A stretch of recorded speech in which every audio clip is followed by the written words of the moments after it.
Je m'appelle Robert Lawrence Kuhn et j'observe ce que la Chine appelle son ensemble du processus de démocratie populaire est une expression mystérieuse pour les Occidentaux. Ces derniers supposent que le système politique chinois n'a ni parti multiple ni élection générale et qu'il ne peut donc en aucun cas être démocratique. Pourtant, lorsque le président chinois Xi Jinping explique le grand rajeunissement de la Chine, il utilise 6 adjectifs ambitieux, dont l'un est démocratique. Il qualifie la démocratie de valeurs partagées par l'humanité et de principes clés défendus par le parti et le peuple chinois, à utiliser, dit-il, pour résoudre les problèmes que le peuple veut résoudre. Les théoriciens des partis décrivent l'ensemble du processus de démocratie populaire comme une démocratie à chaîne complète, démocratie omnidirectionnelle et complètement ouverte, intégrant la démocratie de processus et la démocratie de résultat, la démocratie procédurale et la démocratie substantielle et la démocratie directe et indirecte. Il souligne que la démocratie populaire et la volonté de l'État sont unies. C'est la théorie, mais quelle est la pratique?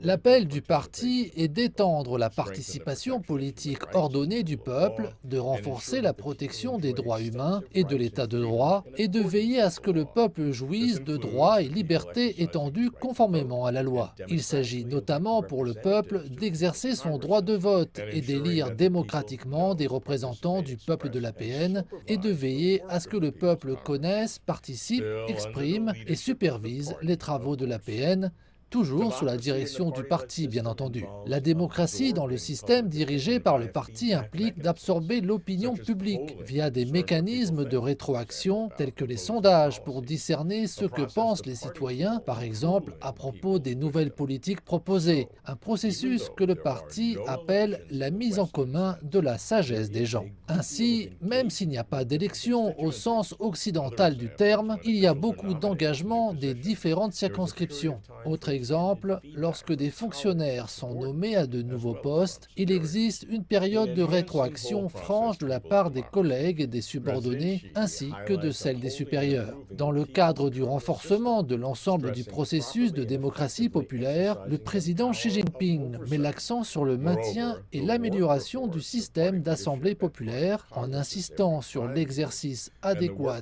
et efficace des pouvoirs de contrôle. De plus, les rapports de travail des dirigeants du parti au congrès du Parti communiste chinois tous les 5 ans et les rapports sur les activités du gouvernement à l'Assemblée populaire nationale chaque année reflètent de nombreuses contributions et suggestions de tous les responsables, experts et circonscriptions concernées. Ces rapports de travail ne sont pas simplement ce que les hauts dirigeants mettent en avant pour la forme et la cérémonie. Non, ces documents axiaux sont rédigés par diverses équipes avec des commentaires et des avis sollicités auprès de nombreux fonctionnaires et experts. Les documents circulent de manière itérative de nombreuses fois au cours des 6 à 8 mois de la période de rédaction, voire davantage. Le président Xi souligne le rôle important de la conférence consultative politique du peuple chinois dans le développement de la démocratie délibérative et consultative. Même si la CCPPC n'a pas de pouvoir formel,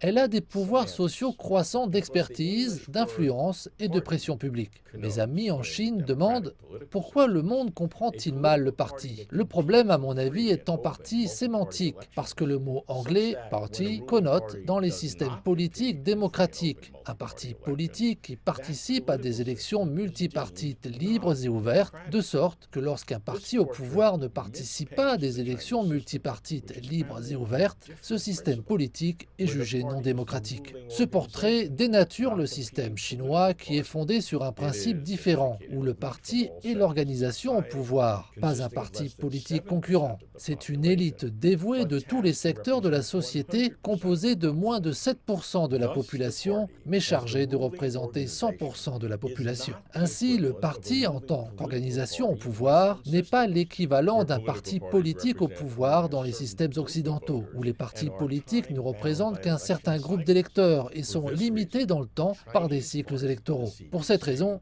Le parti chinois, le PCC, a une obligation plus élevée et plus large d'améliorer le niveau de vie et le bien-être personnel de tous les citoyens chinois. Cela comprend les réformes, l'état de droit, la transparence du gouvernement, la participation du public à la gouvernance, l'augmentation de la démocratie et diverses libertés, y compris l'expression et les droits de l'homme. Ce sont de vrais défis. À l'avenir, étant donné que la démocratie est une aspiration dans le cadre des objectifs de la Chine au milieu du siècle, quel type d'amélioration du système doivent être apportées? Quelles sont les limites des améliorations? Quelle est la tolérance pour les améliorations? Je continue à observer. Je suis Robert Lawrence Kuhn.